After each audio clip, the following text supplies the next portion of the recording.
Hi hello everyone, welcome back to my channel. నేను మీ Raghavarani. Friends అందరు ఎలా ఉన్నారు? అందరూ బాగున్నారు అనుకుంటున్నాను. నేనైతే చాలా బాగున్నాను. ఈరోజు ఒక simple and easy tasty recipe తోటి మీ ముందుకైతే ఒక వీడియోని తీసుకొచ్చేస్తున్నాను. ఏంటి ఆ రెసిపీ అనుకుంటున్నారా? పొడి పొడిలాడే అరటికాయ ఫ్రై అండి. దీన్ని కాస్త డిఫరెంట్గా ఎలా తయారు చేసుకుంటారు, ఎంత ఈజీ అండ్ ఫాస్ట్గా అయిపోతుంది. సో ఈ రెసిపీని ఎలా తయారు చేసుకోవాలో, వీటికి కావాల్సిన ఇంగ్రీడియంట్స్ ఏంటో ఇప్పుడు చూసేద్దాం. సో ముందుగా ఇక్కడ ఒక కడాయి తీసుకుని అందులో ఆయిల్ అనేది యాడ్ చేసుకున్నాను అనమాట. ఆయిల్ వేడైన తర్వాత దీంట్లో నెక్స్ట్ ఇంగ్రీడియంట్స్ అనేటివి యాడ్ చేసుకోవాలి మనం. సో ఇక్కడ ఫస్ట్ నేనైతే ఎండుమిరపకాయలు తీసుకుంటున్నాను. 2 ఎండుమిరపకాయలు ఇలా తుంచి వేసుకోవాలి. మీరు ఇంకా స్పైసీగా కావాలనుకుంటే ఇంకెక్కువ కూడా యాడ్ చేసుకోవచ్చు. నేను ఇక్కడ 2 బనానాస్ తీసుకున్నాను. సో దానికి తగ్గట్టుగా నేను తీసుకుంటున్నాను అనమాట. నెక్స్ట్ ఇక్కడ నేను ఆవాలు వేసుకున్నాను. ఆవాలు చిటపట్లాడిన తర్వాత నేను ఇక్కడ వెల్లుల్లి రెబ్బలని దంచి వేసుకుంటున్నానండి. సో ఈ వెల్లుల్లి వేయడం వల్ల ఫ్రై అనేది చాలా బాగుంటుంది, మంచి ఫ్లేవర్ అనేది యాడ్ అవుతుంది. అండ్ వెల్లుల్లిపాయ మనకి హెల్త్కి కూడా చాలా మంచిది కాబట్టి సో నేనైతే ఎక్కువ క్వాంటిటీలో వేసుకున్నాను. నేను ఇక్కడ ముందుగా 2 అరటికాయలని పీల్ చేసి ఇలా క్యూబ్స్ లాగా కట్ చేసుకున్నానండి. దీంట్లో కంప్లీట్గా వాటర్ అనేది డ్రైన్ చేసి వేసుకోవాలి. అప్పుడే మనకి ఇవి పొడి పొడిలాడేలాగా వస్తుంది ఫ్రై.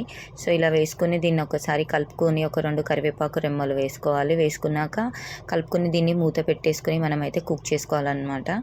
సో దీన్ని మూత పెట్టేసుకొని ఒక 5 మినిట్స్ మనము మీడియం ఫ్లేమ్లో పెట్టి కుక్ చేసుకుంటే మనకి చక్కగా మీడియం రోస్ట్ అయితే అవుతాయి. ఆయిల్ అనేది కొంచెం ఎక్కువగా వేసుకున్నాం కాబట్టి చూస్తున్నారు కదా, ఈ విధంగా మనకి మీడియం రోస్ట్ అయితే అవుతాయి. సో ఇలా ఒకసారి మళ్ళీ కలుపుకుంటే కనుక మనకి చూడండి సౌండ్ కూడా మంచిగా క్రిస్పీగా అయితే ఫ్రై అవుతాయి అన్నమాట. సో ఇప్పుడు నెక్స్ట్ ఇందులో మనం యాడ్ చేసుకోవాలి కొన్ని స్పైసెస్. సో ఫస్ట్ ఇక్కడ నేనైతే టర్మరిక్ పౌడర్ అండి, పసుపు యాడ్ చేస్తున్నాను.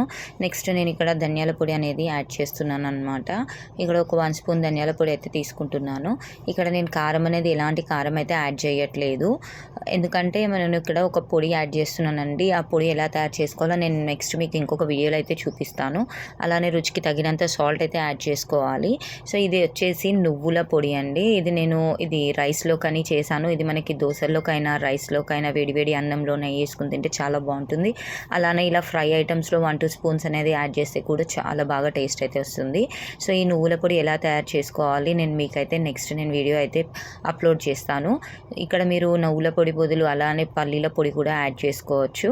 సో ఈ నువ్వుల పొడిలో ఆల్రెడీ నేను జీలకర్ర, వేయించిన నువ్వులు, అలానే వెల్లుల్లి రెబ్బలు, కారము అన్నీ యాడ్ చేసుకున్నాను కాబట్టి ఇక్కడ నేను మళ్ళీ ఎక్స్ట్రాగా కారం అనేది యాడ్ చేయట్లేదు. ఈ ముక్కలకి పట్టే విధంగా ఈ పొడి అంతా కూడా ముక్కలకి పట్టే విధంగా కలుపుకోవాలన్నమాట. సో ఈ పొడి యాడ్ చేసిన తర్వాత ఒక 1-2 మినిట్స్ ఇలానే మీడియం ఫ్లేమ్లో పెట్టి ఫ్రై చేసుకోవాలి. చాలా బాగా అయితే ఉంటుందన్నమాట. సో ఇలా కుక్ చేసుకున్న తర్వాత మనకి ఇది అయితే రెడీ అయిపోతుంది. నెక్స్ట్ ఇక్కడ నేను ఫైనల్గా ఒక రెమ్మ కరివేపాకు కూడా మళ్ళీ యాడ్ చేస్తున్నాను ఫ్లేవర్ కోసం. సో ముందు వేయించింది క్రిస్పీగా వేగిపోయింది కదా, ఇప్పుడు ఇది పచ్చిగా కరివేపాకు వేసుకుంటే మంచి ఫ్లేవర్ అరోమా అనేది ఉంటుందన్నమాట.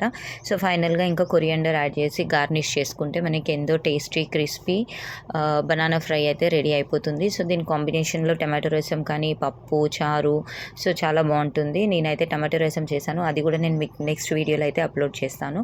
ఫైనల్గా సర్వింగ్ బౌల్కి అయితే సర్వ్ చేసేసుకున్నాం అన్నమాట. వీడియో నచ్చితే లైక్ చేయండి, షేర్ చేయండి, సబ్స్క్రైబ్ చేయండి. ఇప్పటివరకు నా ఛానల్ ఎవరైతే సబ్స్క్రైబ్ చేసుకోలేదో సబ్స్క్రైబ్ చేసుకోండి. Thanks for watching the video. Bye bye.